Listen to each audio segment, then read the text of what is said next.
Good morning, Utica High School choir students. This is Mrs. G, and I wanted to go over the sheet music for our special project for the Star Spangled Banner, point out a few things that you'll need to know about looking at the music and how that will help you in making your recording. So, the first thing to notice is that we're in 3/4 time here and that this is an incomplete measure. So, the count off that you'll hear in your recording starts with a series of clicks. Now, those clicks, if you read the directions, are going to help me line up the videos once you submit them.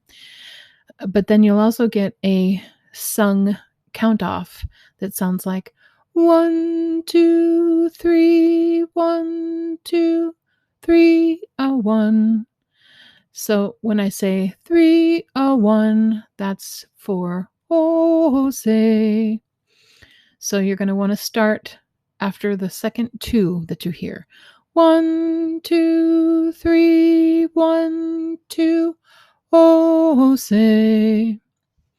Okay, so some things to notice. Obviously, this is the soprano part, the soprano 2 part, and this is alto, tenor, or bass. Notice the optional octave below.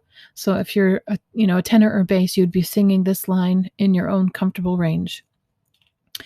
There are big phrase markings throughout, and those are to show where we don't want to hear breaks in sound.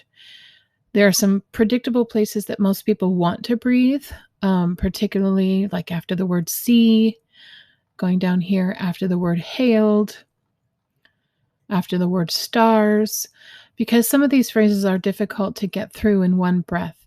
So we have to stagger breathe, which is really difficult when you're trying to figure out where to breathe as you're singing by yourself. But my suggestion for that is try to sneak breaths before or after you think you're going to need them. Or what I mean is before or after the places that are the most predictable. So if you can avoid breathing in the most predictable places, that will help us cover some gaps in the sound. Now, I've put in specific breath marks in between each of the phrase markings so that we know that that should be a collective breath for everybody. All the breaths in here and all the phrases in here are the same for every voice part. I want you to notice the difference between the dotted rhythms and the straight eighth note rhythms. The oh say by the dawns, bum bum bum, bum bum bum, which is different than what's so broad. These are straight eighth notes. These are dotted eighth followed by a 16th, so the dotted eighth should be longer.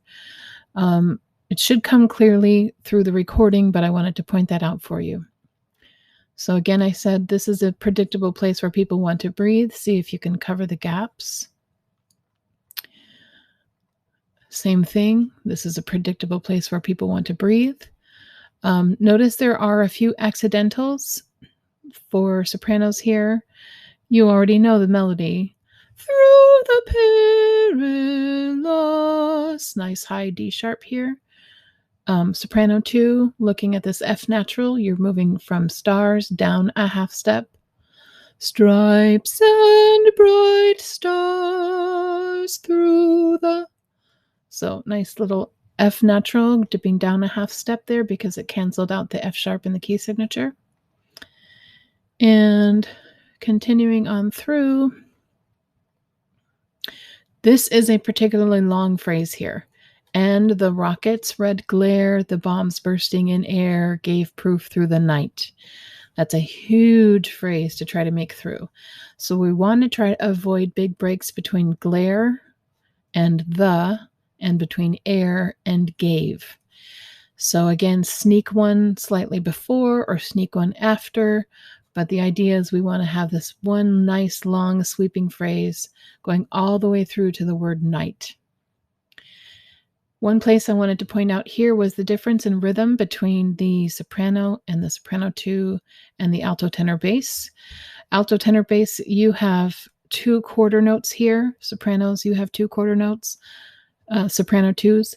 Sopranos, you have a half note here, And you're going to need to make sure you hold this all the way through beat 2 so that the soprano 2s and the alto tenor bass can get through their second note without you rushing through your half note, right? That our flag was still there, oh, so that they can get through their second note. That our flag was still there, oh, okay. So now moving down, here, this is a fermata, which means you're going to hold this just a little bit longer than the true tempo. See, does that star-spangled, slowing the tempo here, banner yet wave, or the, all right, land of the free, still a slower tempo, land of the free, holding out, and the home of the brave. This note right here is going to slow down just a little bit because the second sopranos have another eighth note to get through here. And the home of the brave. So sopranos and alto tenor bass take just a smidge more time getting through that quarter note before you get to the word brave. Okay, so I am going to actually play the recording of the mixture of all the parts while I scroll through here so I can be pointing out some of the breath marks and things. Give me just a moment to transition my screen. All right. 1, 2, 3. There's the count off. 1, 2.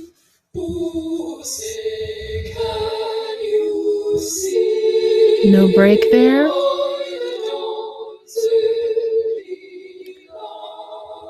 Strong diction on the T.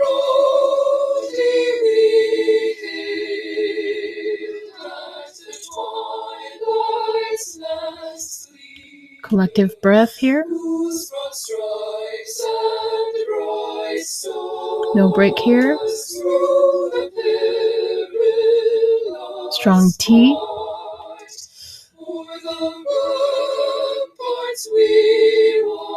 No break.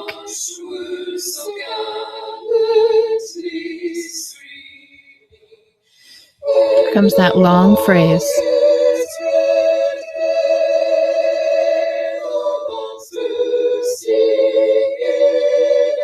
Still no break. Now here's the break.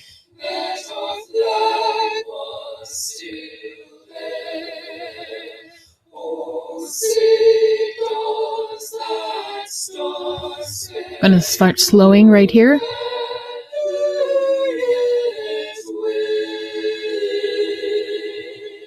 Breathe. Slow still.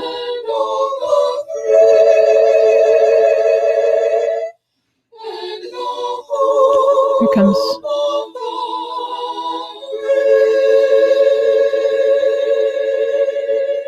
Yeah, I wanted you to make sure you could hear that little eighth note pattern there. And the home of the brave. Okay, so I just wanted to help you out with that a little bit. You can see there's some dynamic changes here. Obviously, by the time you get to the word free, you're going to want to be singing loudly, fortissimo. Most all the rest of it is mezzo forte, except that there are some crescendos marked. So where there are crescendos, obviously do your best to do that. You're going to want to do a test take or two to figure out how much sound load your device can take. In other words, if you listen to it, particularly at the highest and loudest points, you don't want to hear it top out and sound distorted. It'll start to kind of sound buzzy or just not very pleasant. So if that's the case at your loudest or highest, then you're going to want to back off on the recording volume just a little bit. All right, my darlings, I'm looking forward to hearing you. Bye-bye.